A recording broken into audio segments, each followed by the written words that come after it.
에서 30절 말씀입니다. 그 후에 예수께서 제자들과 유대 땅으로 가서 거기 함께 유하시며 세례를 베푸시더라. 요한도 살렘 가까운 에논에서 세례를 베푸니 거기 물이 많음이라. 그러므로 사람들이 와서 세례를 받더라. 요한이 아직 옥에 갇히지 아니하였더라. 이에 요한의 제자 중에서 한 유대인과 더불어 정결예식에 대하여 변론이 되었더니 그들이 요한에게 가서 이르되 랍비여, 선생님과 함께 요단강 저편에 있더니 곧 선생님이 증언하시던 이가 세례를 베풀며 사람이 다 그에게로 가더이다. 요한이 대답하여 이르되 만일 하늘에서 주신 바 아니면 사람이 아무것도 받을 수 없느니라. 내가 말한 바 나는 그리스도가 아니요 그의 앞에 보내심을 받은 자라고 한 것을 증언할 자는 너희니라. 신부를 취하는 자는 신랑이나 서서 신랑의 음성을 듣는 친구가 크게 기뻐하나니 나는 이러한 기쁨으로 충만하였노라. 그는 흥하여야 하겠고 나는 쇠하여야 하리라 하니라. 아멘. 오늘 이 본문을 중심으로 쇠함과 흥함에 대해서 말씀을 나누려고 합니다. 오늘 본문을 준비하면서 24년 전에 요한복음 설교할 때에 그 설교 원고를 보았거든요. 그 중에 좀 어느 정도의 내용을 제가 그대로 좀 인용을 하려고 합니다. 왜냐하면 24년 전에 설교 들은 분이 계시잖아요. 한 20분 계시거든요. 그때 설교 들은 분이 한 20명 남았더라고요. 그래서 그때 설교한 내용 원고를 생각하면 오늘 이제 24년이 지나서 과연 그때 처음 설교를 들은 거하고 지금하고 좀 어떤 의미가 있는지 달라졌는지 한번 여러분들도 점검해 보시면 좋을 것 같아요. 24년 전에 한 이야기예요. 제가 창원에 이사 온 지 석 달째입니다. 그때 풋풋했어요. 그때 39이었습니다. 39살. 24년 전 석 달째입니다. 이제 시내 나가도 어디가 어딘지 방향 감각이 생깁니다. 처음에 창원에 왔을 때 도로는 좋은데 어디로 가야 할지 몰랐습니다. 그런데 이제는 어느 정도 알 수 있습니다. 우리가 복음을 접하게 되어도 이런 혼란이 일어날 수 있습니다. 도대체 무엇이 옳은지 혼란스러워집니다. 이런 혼란이 있는 것은 말씀에 대한 방향 감각이 없어서 그렇습니다. 그러므로 우리가 망망대해처럼 여기지는 바다 가운데서 나침반이 필요하듯이 우리의 신앙생활도 나침반이 필요합니다. 그것이 성경이죠. 그래서 성경이 과연 그러한가 하고 열심히 여러분 성경을 상고해야 됩니다. 제가 왜 이렇게 시작했을까요? 복음을 전하니까 처음 듣는 이야기가 많잖아요. 그래서 이런 말씀을 전하면서 설교를 했습니다. 사람들은 발전, 성장, 번창, 부흥을 좋아합니다. 이러한 단어에 열광하죠. 모든 상태가 늘 나아지기를 원하는 겁니다. 그리고 이러한 것을 좋은 일이라고 복이라고 여깁니다. 이러한 생각들은 우리 안에 아주 자연스럽게 들어와 있죠. 여러분들 중고등학생들, 여러분들이 공부를 점점 잘하는 게 좋습니까? 갈수록 공부를 못하는 게 좋습니까? 아버지 월급이 점점 늘어난 게 좋습니까? 점점 줄어드는 게 좋습니까? 교회가 점점 사람들이 많아지는 게 좋습니까? 사람이 줄어드는 게 좋습니까? 우리 본능이죠. 그래서 세상에서 번영과 발전을 좋아하기에 하나님도 우리가 이렇게 되는 걸 좋아할 거야. 이렇게 착각을 한단 말이에요. 그러니까 우리가 좋아하는 일을 과연 하나님이 좋아하실까요? 출애굽기 보면 모세가 언약의 돌판을 받아오는 동안 아론이 백성들의 요구에 못 이겨 금송아지를 만들어 놓았죠. 그리고 황금 송아지를 여호와 하나님이라고, 애굽에서 우리를 구하는 하나님이라고 얼마나 기뻤으면요. 먹고 마시며 뛰놀고 잔치했다니까요. 뭐 만들어 놓고요? 황금 송아지 만들어 놓고. 그러니까 여러분들이 지금 가장 기뻐할 설교는 뭐냐 하면 황금 송아지를 하나 갖다 놓는 거예요. 여러분들 하나님 잘 섬기면 황금 송아지 중에서 다리 하나씩 가져갑니다. 뭐 뒷다리 하나씩 가져갑니다. 이러면 어떻게 해요? 기뻐 뛰어놀 거란 말이에요. 황금 송아지 우상이 얼마나 좋은지 사람들이 먹고 마시고 춤을 추는 거죠. 이것이 우리를 구원한 하나님이다. 그렇게 기뻐합니다. 이게 사람이 기뻐하고 좋은 것을 하나님께서 좋아하실까요? 그러므로 우리는 지금까지 신앙생활을 하면서 예수 믿는 사람이 잘 돼야지 전도가 잘 된다는 생각을 해왔죠. 우리가 평소에 그렇게 생각하고 있는데 주의 종이라는 목사들이 늘 그렇게 말하잖아요. 여러분들 예수 믿는 사람이 잘 돼야지 전도가 잘 됩니다. 우리는 아멘하고 그렇게 철석같이 믿었단 말이에요. 24년 전 설교입니다. 제가 전에 심호하던 교회, 그때 팔성종교회였어요. 담임 목사님이 출퇴하면 구역장 공부를 제가 인도했어요. 그때 뭐 강도사 때 또 부목사 때 그렇게 했는데요. 구역 모임 교재는 다락방 교재, 서울 사랑의 교회에서 만든 거죠. 옥하나 목사 만든 그런 교재인데요. 저는 그 교재를 가지고도 십자가 복음을 전했죠. 그 교재는 주로 이제 성경 내용대로 하지만 석복음적이라고 할 수는 없어요. 그러면 구역장들이 제가 이제 말씀을 이렇게 구역장들에게 전하면 제일 안 되는 부분이 그거였습니다. 아니, 목사님, 내가 잘 돼야 전도가 되는 거 아닙니까? 라고 말했죠. 그래서 제가 이런 말씀을 전하죠. 예수님께서 세상에서 출세하고 성공하고 재벌이 되었다면 또는 커다란 강대국의 왕이 되었다면 우리는 그렇게 말할 수 있습니다. 아니면 최소한 예수님이 그렇게 성공을 못했을지라도 행복한 가정생활을 했더라면, 그죠? 행복한 가정생활을 했더라면 우리 예수 믿고 행복한 가정생활을 합시다. 그렇게 할 수 있는데 예수님 장가도 안 갔잖아요. 누가 내 형제면 내 어머니냐? 자기 어머니 보고 누가 내 어머니입니까? 아주머니 이렇게 말했단 말이에요. 이런 불효자식이 어디 있어요? 그런 예수님을 믿는다고 하면서 어떻게 세상에서 성공하고 출세하고 행복한 가정생활, 그런 것들이 예수 믿는 증거라고 할 수 있느냐 이 말입니다. 예수님은 하나님의 아들이신데 이 땅에 마구간에 오셨잖아요. 모세의 집에서 30년을 가난하게 사시고 3년 공생애를 마치시고 십자가에 못 박혀 죽은 그 분을 전하면서, 물론 그분이 죽으시고 부활성천하시고 성령을 보내시고 복음이 증거되고 주님 다시 재림할 것도 말해야 되죠. 그러나 그런 내용보다 내가 예수 믿고 내가 세상에서 잘된 것으로 전하려고 하는 것은 다른 복음이다 라고 말했죠. 그랬더니 저와 함께 있었던 부교육자 한 사람 더 있었거든요. 이제 부목사 두 사람, 이제 전도사님 이렇게 계시는데요. 전도사는 파트타임이니까 이제 구역 예배를 안 오죠. 그 한 분 저보다 이제 좀 늦게 오신 분이니까 제가 이제 구역 인도하면 그분이 그래요. 화가 나가지고, 목사님! 누군지 아시죠? 목사님! 그러면 예수 믿는 사람이 다 쪼그려져야 된단 말입니까? 이러는 거예요. 구역장들 공부하고 있는데. 예수 믿는 사람 다 쪼그려야 들어야 됩니까? 그 이야기 아닌데 자기는 그렇게 받아들인 거죠. 그러니까 그 다음 주가 이제 금요일날 돌아가면서 이제 설교를 하는데 아예 칠판 가지고 판서를 가지고 성경 그런 게 아닙니다 하더라고요. 그분이 지금 번창했는지 쪼그라든지 잘 모르겠습니다. 연락이 안 되는데요.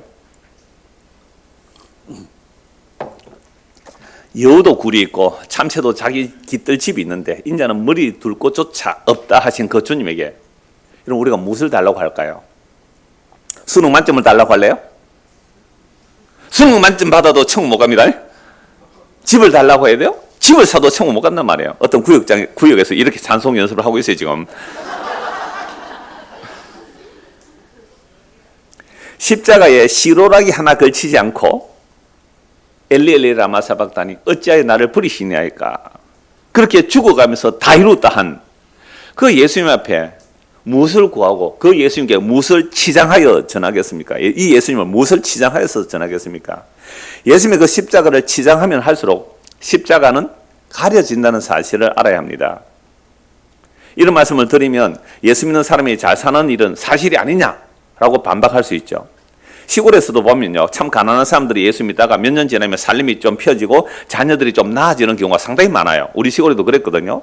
그러니까 그걸 축복으로 보자는 거죠. 물론 그렇게도 볼 수 있죠. 은혜로 말할 수 있어요. 그러나 저는 이렇게도 보았습니다. 예수를 믿게 되면 적어도 뭐는 안 해요? 술, 담배 안 하고 노름 안 해요. 적어도 교회 가면 술, 담배 안 하고 노름 안 해야 되는 줄 알기 때문에 교회 오면 평생 술, 담배 하고 오면 노름 하다가 정말 살림이 규모 없었는데 그래도 교회 오면 어떻게 해요? 그렇게 막 죄다 그러니까 좀 끊어지면 술, 담배 안 하고 노름 안 하면 그 돈 어떻게 돼요? 남잖아요. 교회 연보 좀 해도 남잖아요. 살림이 규모가 있어져요. 애들도 정신을 차리고 아버지 엄마가 술 먹고 노름하면서 담배 피우고 막 노름하면서 애들 보고 공부하라 해서 애들 공부하겠어요? 엄마 아빠가 공부 열심히 해야 아들도 따라할 거 아니에요. 애들도 좀 공부도 잘하고 말이죠. 그럼 살림살이가 나아진단 말이죠. 자, 이게 문화적 현상인가? 정말로 하나님의 은혜인가? 여러분 어떻게 생각해요? 대답하기 곤란하죠? 두 개 다예요 사실은. 하나님의 은혜로 그렇게 살던 살림이 살이가 나아지고 삶의 규모가 생겨지고 좀 더 나은 삶, 자녀들이 공부를 좀 하는 삶, 그래서 시골에서 예수 믿는 사람이 좀 잘 되는 경우가 많아요. 하나님의 은혜죠. 그러나 또 하나 문화적 현상일 수도 있다 이 말입니다. 어제 아랫게 우리 교회에 이제 달력을 주문하면 그걸 자기가 대행해서 이렇게 해주는 분이 계세요. 우리 총회 달력을 주문하는데요. 그것도 한 200부 주문하니까 뭐 적게 주문하는 거 아니죠. 그러면 이제 뭐 이렇게 뭐 큰 달력이다 하나 들고 이제 인사하러 와요. 그분 제가 오랫동안 아는 분인데 지금 한 80세가 다 됐어요. 이분이 잠시 이제 앉아서 얘기를 하고 갔는데 자기가 직장 생활할 때 한 4, 50만 원 월급을 받았는데 무슨 일이 있어서 직장을 그만두게 됐대요. 그 당시에. 그래서 이제 책을 팔라 이렇게 활부책, 뭐 기독교 활부책 이런 걸 팔러 다니는데 세상에 4, 50만 원 월급을 받다가 4, 5만 원밖에 돈을 못 벌어왔대요. 장사 되지 않잖아요. 너무너무 가난했죠.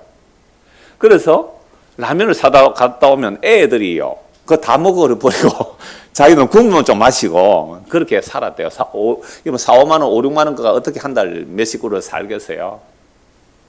그렇게 살았는데 또 교회가 건축 헌금을 3번 했대요.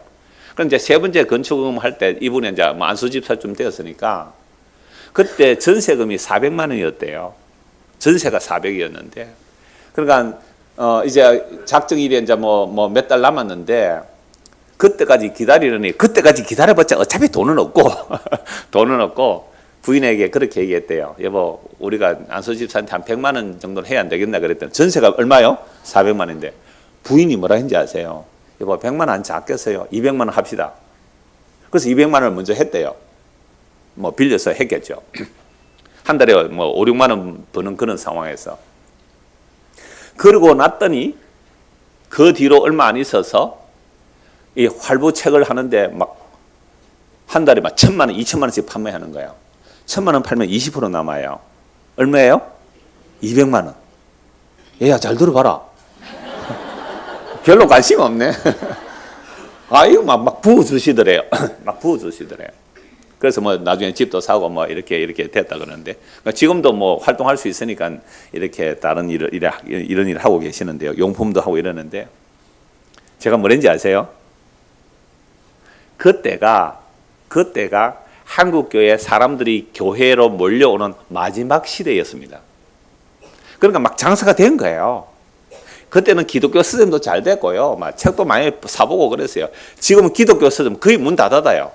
책을 봐야 뭐 장사를 하죠. 여러분들 기독교 서적 1년에 몇 권 봅니까? 안 보잖아요. 물론 성경만 보면 됩니다. 뭐 책 안 봐도 되는데요. 제가 그분에게 왜 그 이야기를 했냐면 물론 은혜죠. 여러분 400만 원 전세인데 200만 원 헌금하면 쉽지 않아요. 그래서 한 은혜로 그렇게 살게 하셨고 그러니까 그걸 보고 또 자기 아들은 지금 선교사로 가 있기도 하고 뭐 그래요. 그러니까 은혜이기도 하지만 또 하나 무슨 현상이라고요? 예, 문화적 현상일 수 있다라고 말씀을 드리는 거예요. 제가 이런 말을 하면서 며칠 전에 이건 24년 전 며칠 전입니다. 24년 전 며칠 전에 책을 보다가 이런 문화적 현상임을 이야기한 책을 봤단 말이에요. 다니엘 벨의 자본주의의 문화적 모순이라는 책인데요. 제가 그걸 24년 전에 본 책을 다시 책에 꺼내보니까 그때 막 밑줄 치는 게 있더라고요. 다니엘 벨의 자본주의 문화적 모순은 책인데 그 내용 중에 일부인데요. 이 사람이 막스 베버 제가 한 번씩 얘기했잖아요. 프로테스탄티즘과 자본주의 뭐 원리 이런 이야기 그걸 쓴 분인데 독일 사회학자거든요. 이 막스 베버의 말을 인용하면서 다니엘 벨이 한 말이 뭐냐면 이런 한 문장을 제가 인용했더라고요. 신앙을 통해 익혀진 규율은 이슬람의 군대나 크로멘의 혁명군의 끈질긴 강인성의 근원이었다. 퓨리턴의 일상생활에 대해서도 같은 말을 할 수 있다. 신을 기쁘게 하기 위한 내면적인 절제와 구원받기 위한 규율 잡힌 생활 태도가 일상의 일을 달성할 때의 교묘한 생활 기능의 근원과 근원이 된다. 이 무슨 말이에요? 신앙생활이라는 규율이 생활에서 좀 더 나은 삶을 살 수 있었던 것은 문화적 현상으로 본다. 이렇게 한 거예요. 그리고 이제 프로테스탄티즘과 퓨리탄 사상에서 정당하게 일하여 산 부가 구원의 표지로까지 보게 되었다. 그래서 산업사회 문명을 구축한 것은 이 열렬한 에너지였다. 제가 막스 베버 얘기를 한씩 하면서 그랬잖아요. 자본주의가 왜 이렇게 발달했을까? 그걸 연구하다 보니까 독일 사학자 막스 베버가 연구하다 보니까 칼빈에게까지 올라가는 거예요. 칼빈이 누구예요? 종교개혁 한 사람 말이에요. 마틴 루터 칼빈이 종교개혁을 한 사람인데 중세 시대는요 신분이 고정되어 있어요. 성직자들, 왕과 귀족들, 그 다음에 평민들, 그 다음에 노예들 이렇게 돼 있거든요. 그런데 마틴 루터가 만인 제사장설 얘기했거든요. 만인 제사장설. 성직자만 제사장이 아니라 모두가 제사장이다. 혁명이에요. 그래서 마틴 루터 죽으려고 했다고요. 카톨릭에서. 거기다가 칼빈은 뭐까지 얘기했어요? 모든 직업은 거룩하다. 그래서 직업 소명설. 여러분 뭐 사회학 이런 거 보면 다 나오는 얘기예요. 직업 소명설 얘기했거든요. 그러니까 모든 직업은 거룩하다는 거잖아요. 내가 정직하고 성실하게 일해서 부가 쌓이면 그 부는 하나님의 축복이며 그 부는 구원의 표지다 되고 해버렸어요. 그러니까 여러분 우리나라 번영신학이 우리나라 번영신학이 들어올 때에 칼빈 얘기하면 되잖아요. 청교도들 이야기하면 되잖아요. 정직하고 성실하게 일해서 부가 쌓이면 이것은 뭐라고요?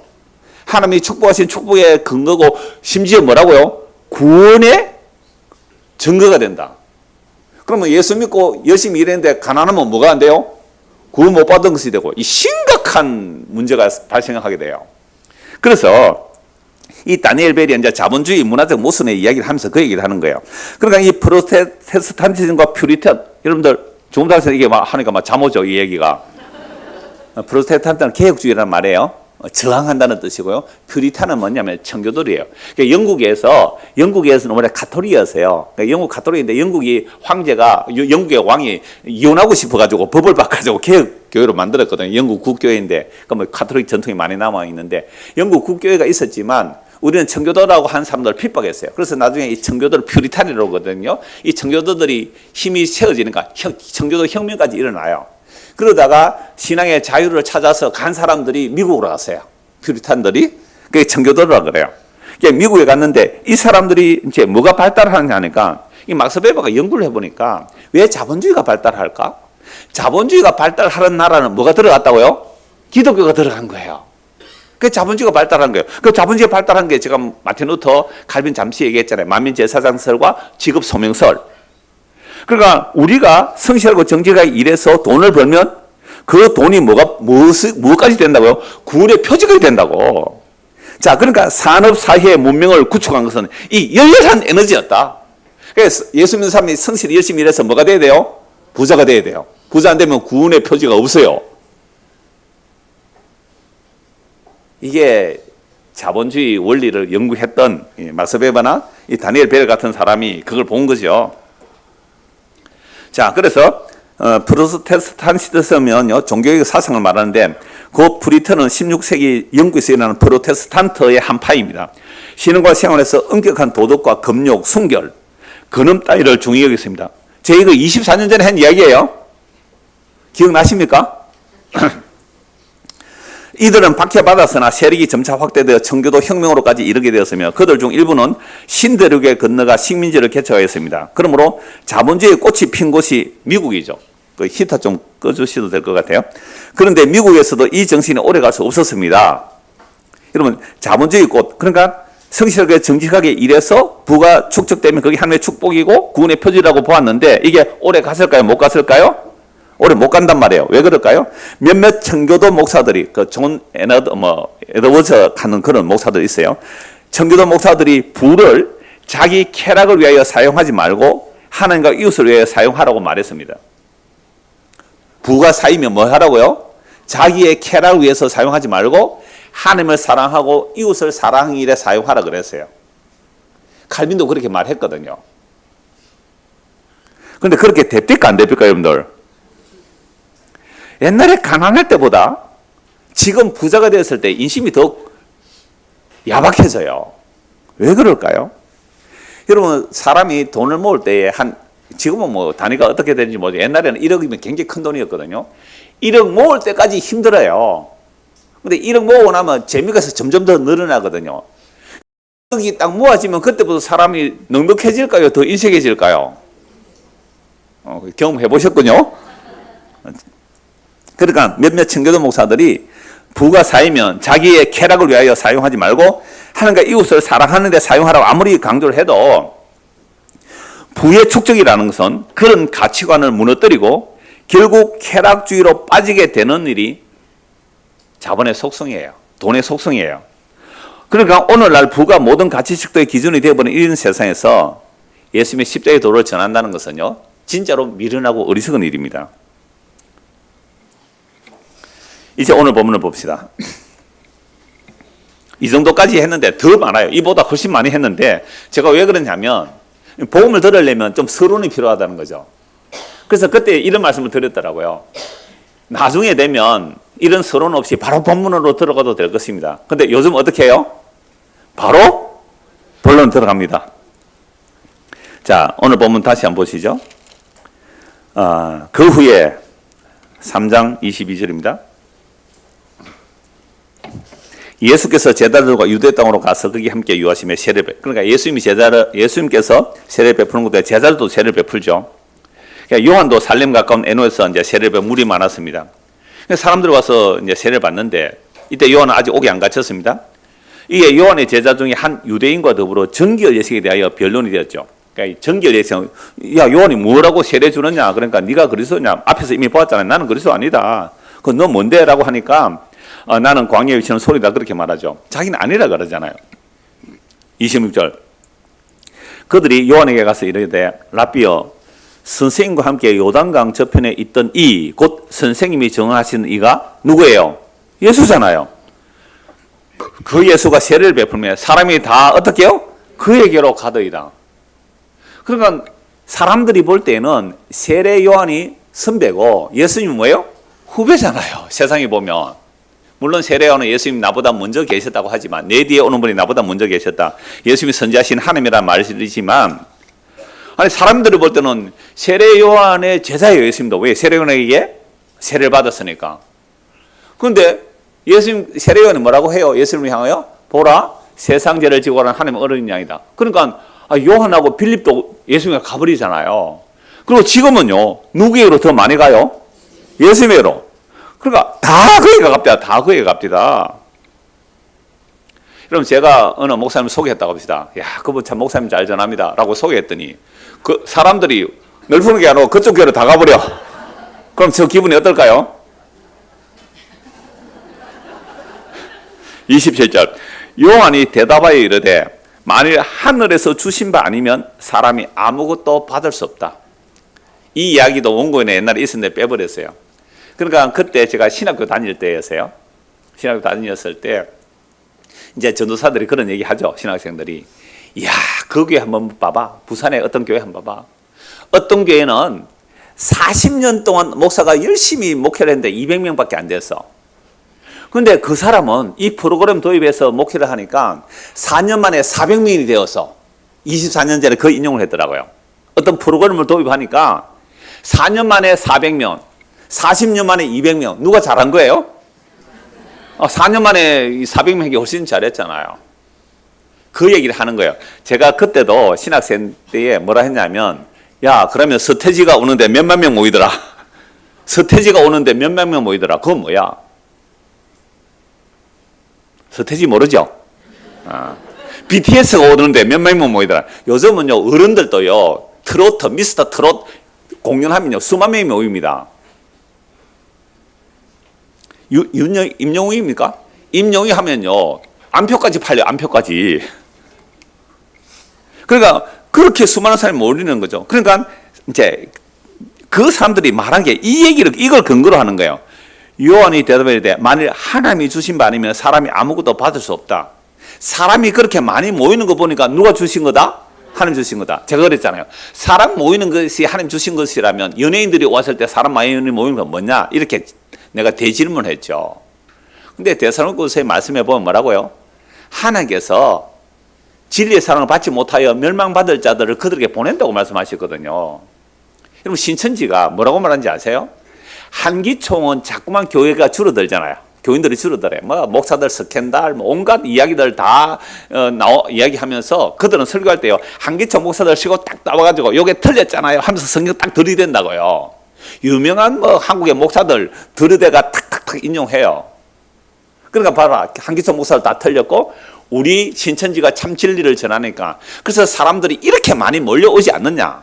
사람들이 이렇게 몰려온다는 것은 기존교회는 생명이 없고 우리는 생명이 있고 기존교회는 진리가 없고 우리 신천지는 진리가 있으니 사람들이 몰려오는 거다. 하나님이 주셨기 때문에 온다. 무엇을 인용한다고요? 요한복음 3장 27절을 인용해요. 사람이 많이 몰려오는 것이. 그런데요, 하나님께서 심판받을 자를 그렇게 하신다는 성경 말씀이 있잖아요. 자, 그러면서 28절, 내가 말한 바 나는 그리스도가 아니요. 여러분, 이 복음 전하는 자는 자 이렇게 말해야 돼요. 나는 아니요. 나는 아니요. 그의 앞에 보내심을 받은 자라고 한 것을 증언할 자는 너희니라. 신부를 취하는 자는 신랑이나 서서 신랑의 음성을 듣는 친구가 크게 기뻐하나니 나는 이러한 기쁨으로 충만하였노라. 그는 흥하여야 하겠고 나는 쇠하여야 하리라. 그러니까 지금 신랑을 취하는 자가 누구예요? 예수잖아요. 여러분, 하나님이 남편이고요, 이스라엘이 뭐예요? 신부예요. 구약에서. 그래서 하나님께서 이스라엘을 자기의 신부로 삼아서 애굽에서 손을 잡고 이끌어냈다고 말씀해요. 근데 몸은 끌려왔는데 뭐가 안 끌려와요? 마음이 안 끌려와요. 여러분들, 우리 몸은 여기 있는데 지금 마음이 어디가 있어요? 혹시 집에 뭐 귀한 거 나눈 거 있어요? 그럼 마음이 집에 가 있다고요. 우리의 보물이 있는 곳에 마음이 가 있잖아요. 보물이 어디에 있어요? 우리의 보물이. 거기에 마음이 가 있단 말이에요. 그러니까 이스라엘 백성들이 하나님의 손에 이끌려 아브라함, 이삭, 야곱에게 약속한 대로 어린 양의 피를 바르고 모세가 이끌어서 광야에 나왔잖아요. 뻑하면 어디로 가자? 애굽으로 가자. 하나님의 손에 끌려서, 하나님이 남편이에요, 이스라엘이 아내예요. 손에 잡혀서 어디로요? 끌려는 나오는데 마음이 안 따라 나와요. 그러니까 뻑하면 어디로 가자고요? 애굽으로 가자. 그래서 하나님께서 다시 자기 신부를 찾으러 오신 거예요. 그분이 누구예요? 예수. 그러니까 예수가 자기 신부를 찾으러 왔단 말이에요. 그러니까 예수에게로 사람들이 몰려가니까 세례요한은 뭐예요? 기쁘다는 거예요. 신부를 취하는 자는 신랑인데 나는 신랑 친구로서 기쁘다 이겁니다. 그러니까 나에게로 오던 사람이 이제는 어디로 가야 돼요? 신랑 예수로 가는 것이 기쁘다. 나는 기쁨이 충만하다. 요게 세례요한의 모습이고 오늘 복음 전하는 자들의 모습이에요. 이런 복음을 전했는데 사람들이 복음 전하는 사람을 우상화한다. 그 복음 전하는 사람이 문제가 있어요. 나니까 이런 복음 전하지. 나만이 이걸 전하지. 나 외에 이런 말 하는 곳이 없어. 저는 복음 전하는 사람 몇몇 사람 들어보니까 정말 그러더라고요. 우리 교회니까 이렇게 전하지. 다른 교회는 이렇게 안 합니다. 그거요, 좀 더 강조해버리면 이단돼요, 그거. 우리 교회만 참된 진리를 전한다는 그 얘기 아니에요. 이런 일들을요, 얼마든지 할 수 있는 게 사람이에요. 그리고 사람들의 또 추종하면 그렇게 된단 말이에요. 우리 교회 오신 분도 처음에 오셔서 나중에 이장호 교도 하나 생길 거다 그러던데, 그 말씀하시면 여기 앉아 계세요. 여기 계시나? 이장호 교도 하나 생길 거다 그러는데 안 생기겠죠, 이 정도면. 생길 것 같아요. 죽고 나와. 그러네. 내가 죽고 나봐야. 그러면 죽고 났을 때 막 영상 틀어놓고, 그죠? 다른 목사 모시지 않고 막 이장호 목사 영상 틀고 이러면 그때 되면 이장호 교가 생겼다고 이러면 어떻게 돼요? 부숴버려야 됩니다. 찢어버려야 되고. 그래서 세례요한이 예수님에게로 가는 것을 기뻐했다.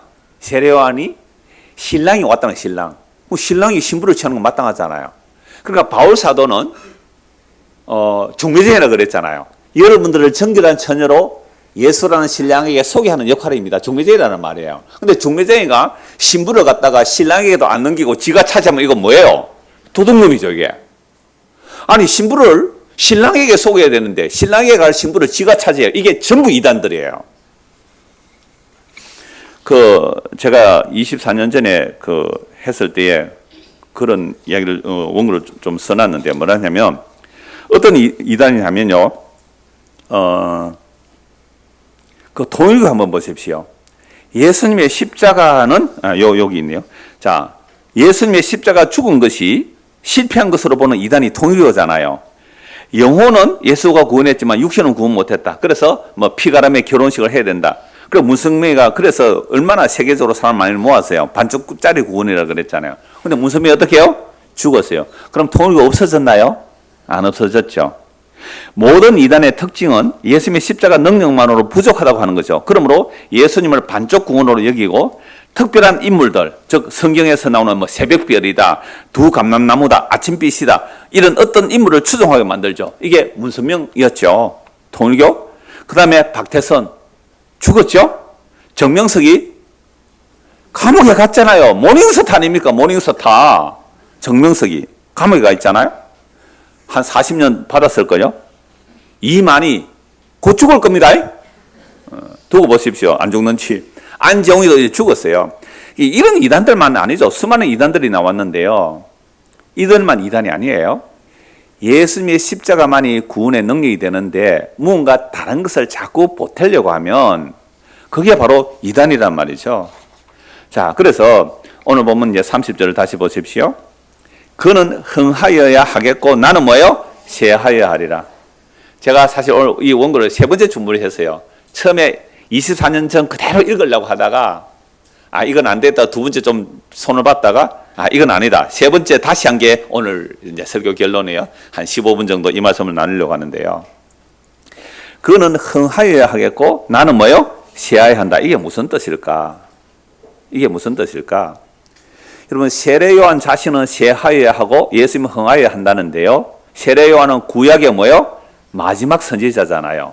그러니까 옛 언약이 모든 옛 언약이 창세로부터 말라기까지 모든 옛 언약이 하나님의 약속들이 세례 요한의 손가락에 모아져서 예수 그리스도에게로 넘어가야 되는 거죠.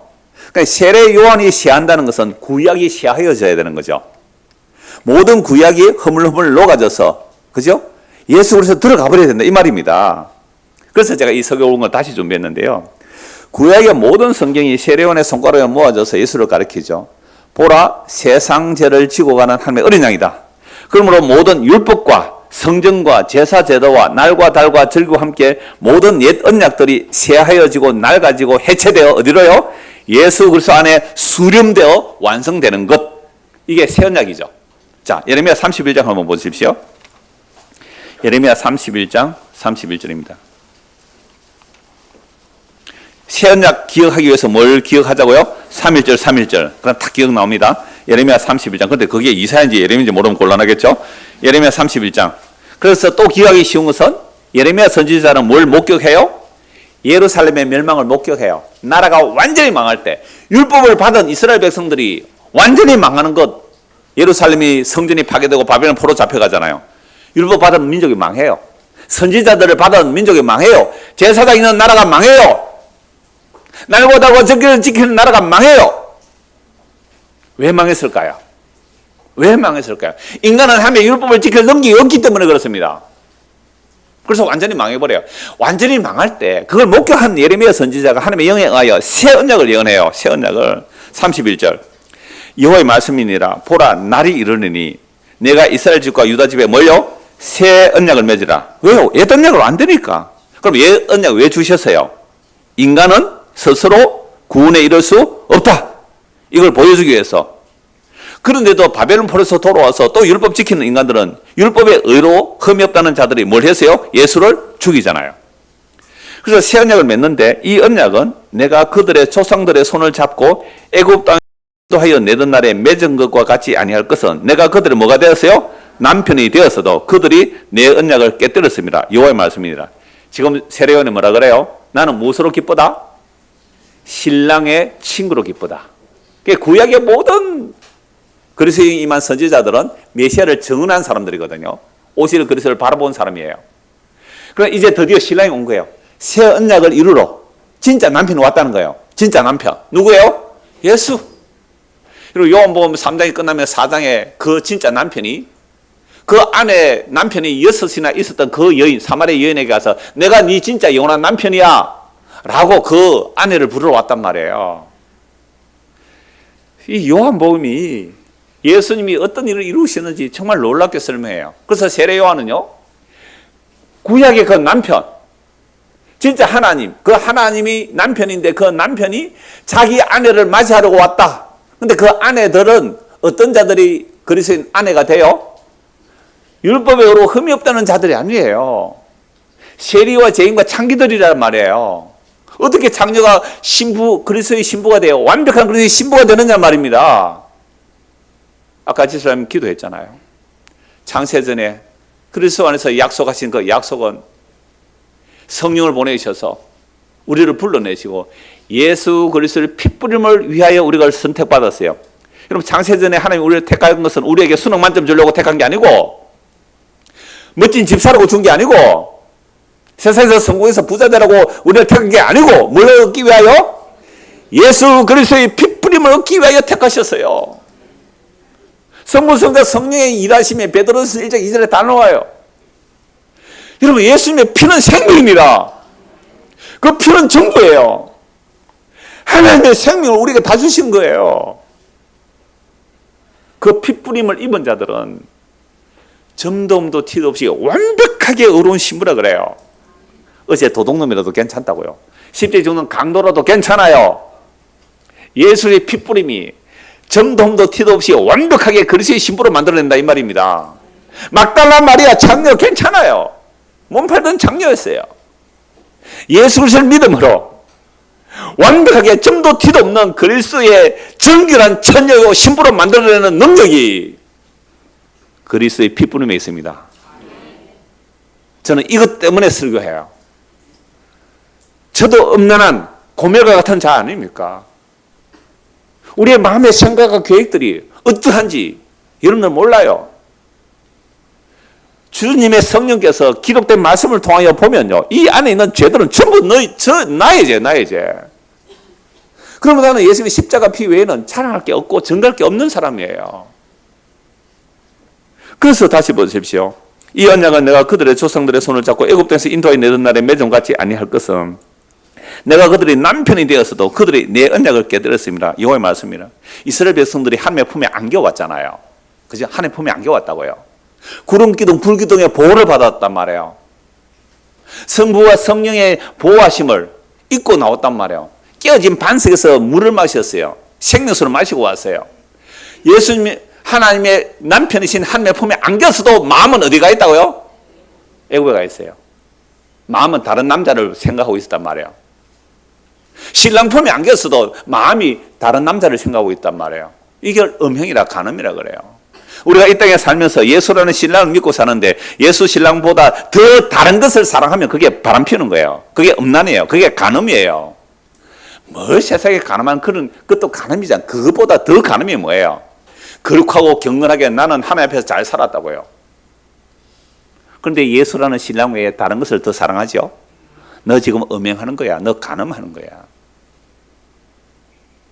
그래서 진짜 신랑이 자기 신부를 취하러 왔는데 그게 새언약이라니까요. 그래서 새언약으로 신부를 취할 때는 그 신랑이 살을 찌고 피를 흘려 자기 신부에게 먹여서 입혀서 자기가 홀랑 빨아먹어서 그 더럽고 추한 창녀 같은 신부들을 자기 옷을 입혀, 의의 옷을 입혀 완벽한 신부로 만들어 간다는 내용. 이걸 세례요한이 아니까 자기가 회개하라 예수 천국에 가까웠다 하고 사람들이 자기도 옳은 자들 다 예수께 가라. 난 너무너무 기쁩니다. 나는 너무 기쁩니다. 나는 기쁨이 충만합니다. 이제 진짜 신랑이 왔군요. 진짜 신랑이 왔군요. 근데 예수님은요 이렇게 말씀하죠. 여자가 낳은 자 중에 세례요한보다 더 큰 자가 없다고요. 왜요? 모든 구약의 선지자들이 예수님을 예언했지만 직접 눈으로 본 자는 누구예요? 세례요한이죠. 그래서 여자가 낳은 자에 가장 큰 자예요. 그러나 천국에서는 세례요한보다 적은 자가 없다고 그래요. 왜냐하면 세례요한보다 우리가 더 예수님을 더 잘 알 수 있어요. 이게 십자가에서 완성하시고 성령을 부어주셨기에.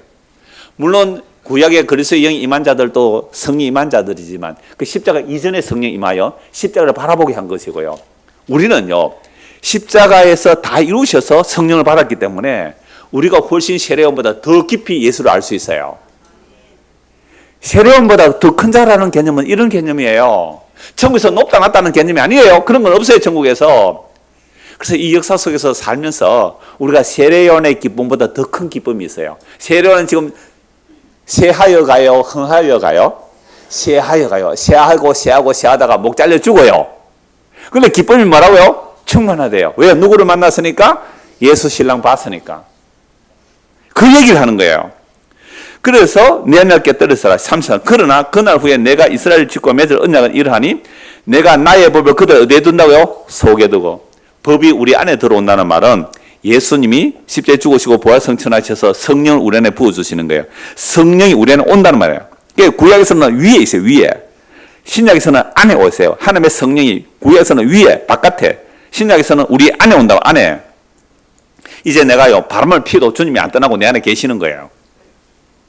그들의 속에 두면 그들의 마음에 기록하여 나는 그들의 하나님이 되고 그들은 내 백성이 될 것이라. 여호와의 말씀이다. 그들이 다시는 각기 이웃과 형제를 가르쳐 이르기를 너는 여호와를 알라 하지 아니하리니 이는 작은 자로부터 큰 자까지 다 나를 알기 때문에. 예수님이 말씀하셨잖아요. 성령이 임하게 되면 성령님께서 우리에게 기록된 말씀을 통하여 예수가 누군지 알게 하시고 믿게 하실 거라고요. 그리고 그들의 악행을 사고 다시는 그 죄를 기억하지 아니하리라. 여호와의 말씀이니라. 여러분 옛 언약에서는요 제사 지내고 나면 또 죄가 생각나요. 제사는 또 죄가 생각나요. 그런데 예수님의 새 언약은 뭐예요? 우리의 죄를 용서하시고 기억하지 아니하시리라. 자, 이 신랑이 왔다는 이 신랑이.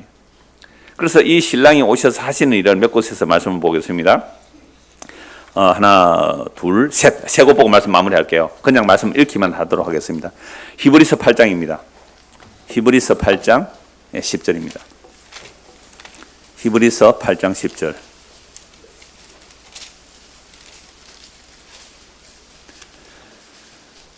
또 주께서 이르시되 그날 후에, 이게 이제 새 언약 다 나오는데 8절부터 볼게요. 7절입니다. 7절.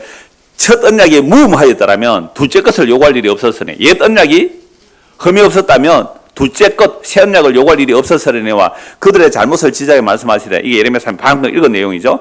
주께서 이르시되 볼지어다 날이 이르니 내가 이스라엘 집과 유다 집과 더불어 새 언약을 맺으리라. 또 주께서 이르시기를 이 언약은 내가 그들의 열조의 손을 잡고 애굽 땅에서 인도하여 내던 날에 그들과 맺은 언약과 같지 아니하도다.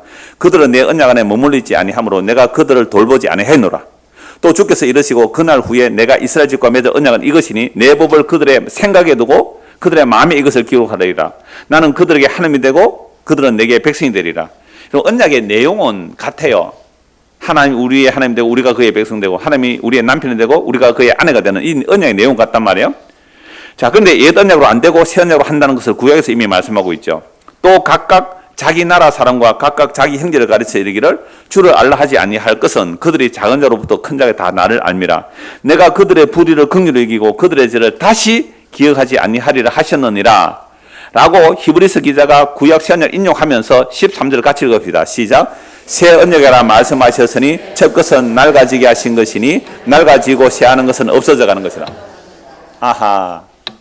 세례요한에 나는 뭐 해야 되고 새해야 되고 그는 해야 된다. 그러면 세례요한이 모든 구약 성경이 다 들어가야 돼요. 세례요한의 손가락으로. 그래서 율법이 어떻게 돼요? 낡아지고 새해지고. 성전이 뭐요? 낡아지고 새해지고 없어져야 돼요. 그죠? 율법이 낡아지고 새해지고 없어지는 거잖아요. 옛 언약이 낡아지고 새해지고 없어져야 돼요.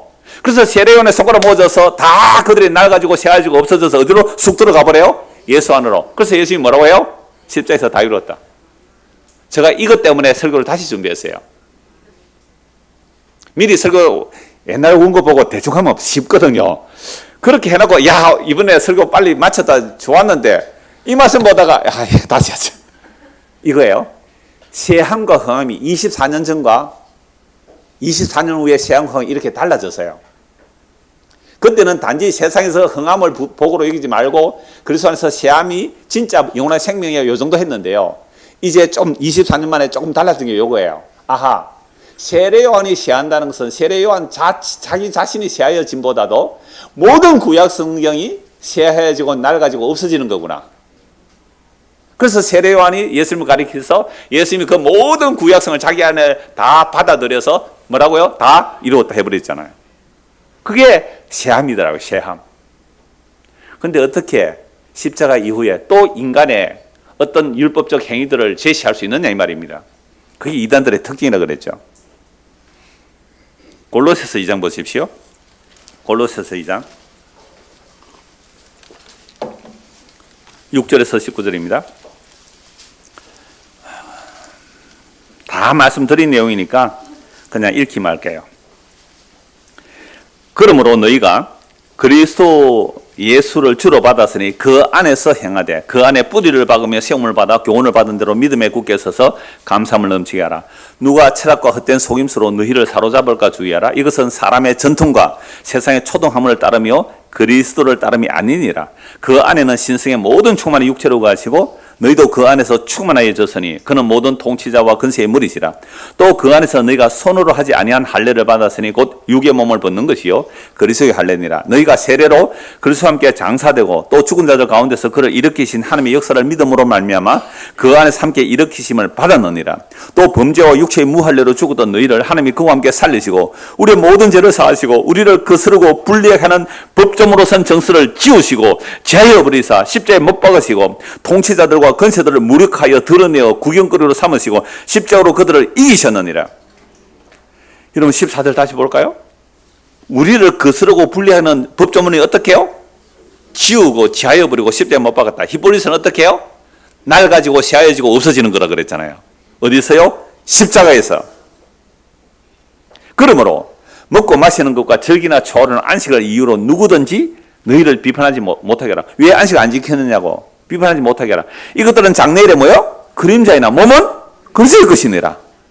아무도 꾸며낸 겸손과 천사 숭배를 이유로 너희를 정죄하지 못하게 하라. 그가 그 본 것에 의지하여 그 육신의 생을 따라 헛되이 과장하고 머리를 붙들지 아니하는지라. 온몸이 머리로 말미암아 마디와 힘줄로 공급함을 받고 연합하여 하나님이 자라게 하심으로 자라느니라. 교회의 머리가 뭐예요? 예수잖아요. 교회의 머리가 예수예요. 근데 그 예수를 붙들지 않으면 뭐예요? 그게 다른 복음이나 다른 복음. 머리를 붙들지 않은 거예요. 그럼 뭘 붙들까요? 나 율법 지켜서, 나 안식을 지켜서, 나 할례 받아서, 나 11조 잘해서, 나는 이 추운 겨울날도 지각도 안 하고 교회 와서 막 있잖아요. 지가 하는 게 당연하다는 말은 아닙니다. 이러면 꼭 그러더라고요.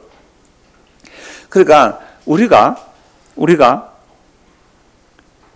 옛 언약에서 새 언약으로 온다는 것은 옛 언약이 뭐 하게 됐다고요? 낡아지고 새하여지고 없어진단 말이에요. 이게 세례 요한이 뭐예요? 점점점 새하여지고 그리스도가 흥하여진다는 말씀, 이 얘기예요.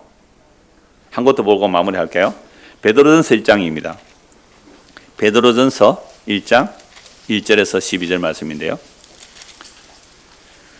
자, 오늘 기도한 내용도 있고 제가 조금 전에 말씀드린 내용도 있는데요. 1장 1절입니다. 예수 그리스도의 사도 베드로는 본도, 갈라디아, 갑바도기아, 아시아와 비두니에 흩어진 나그네 곧 하나님의 아버지의 미리 하심을 따라 성령이 거룩하게 하심으로 순종함과 예수 그리스도의 피뿌림을 얻기 위하여 택하심을 받은 자들에게 편지하노니 은혜와 평강이 너에게 더욱 많을지어다. 여러분 초대교회 때 예배 어떻게 들었을까요?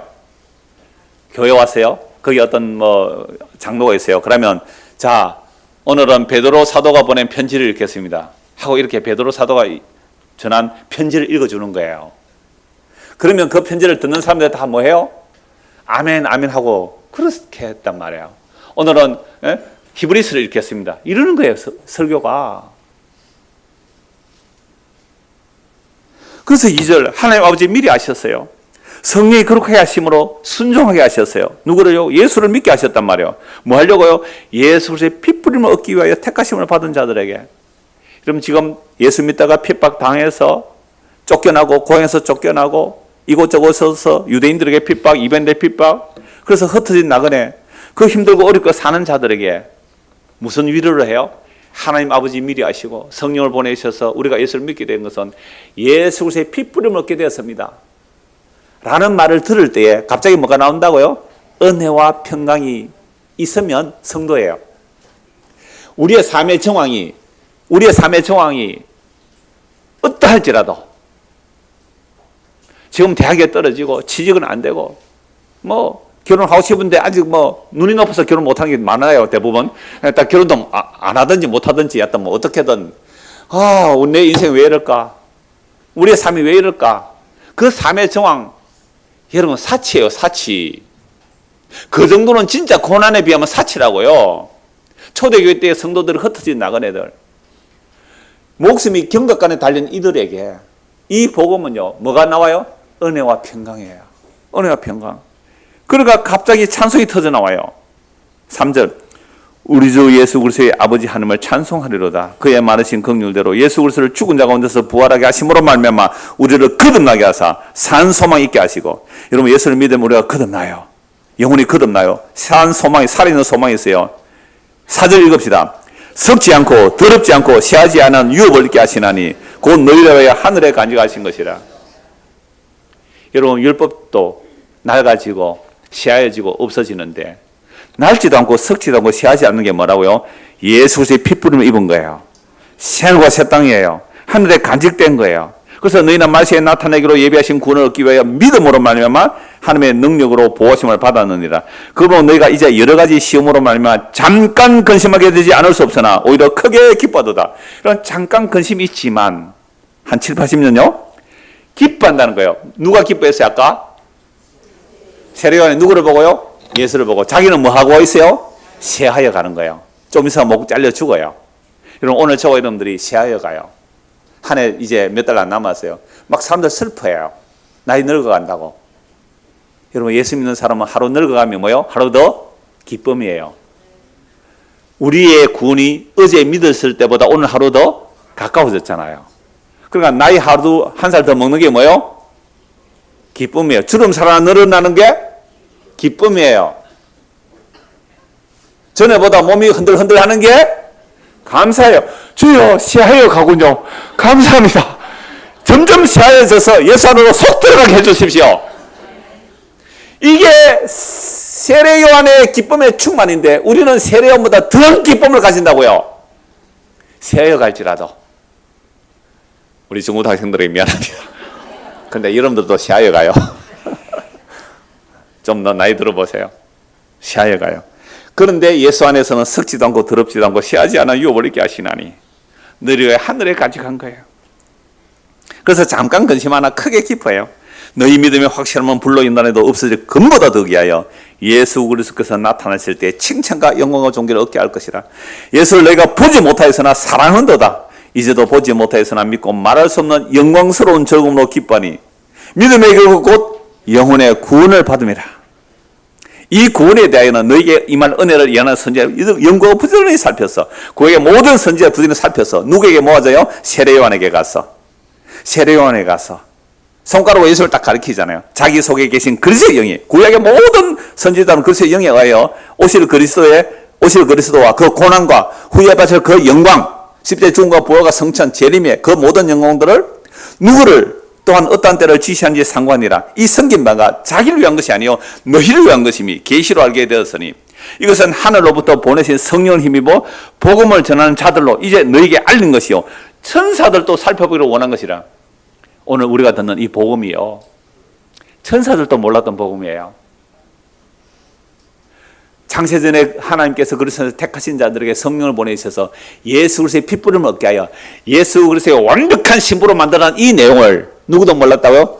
천사들도 몰랐던 복음이에요. 우리 모두가 나이를 먹어가고 쇠하여가고 늙어가고 흔들흔들거리고 약해져요. 이게 모든 율법이 낡아지고 쇠해지고 없어져 가요. 어디로요? 예수 안으로. 오늘 우리의 이 옛사람이 낡아지고 허물어지고 약해져서 어디로 들어가면 돼요? 예수 안으로.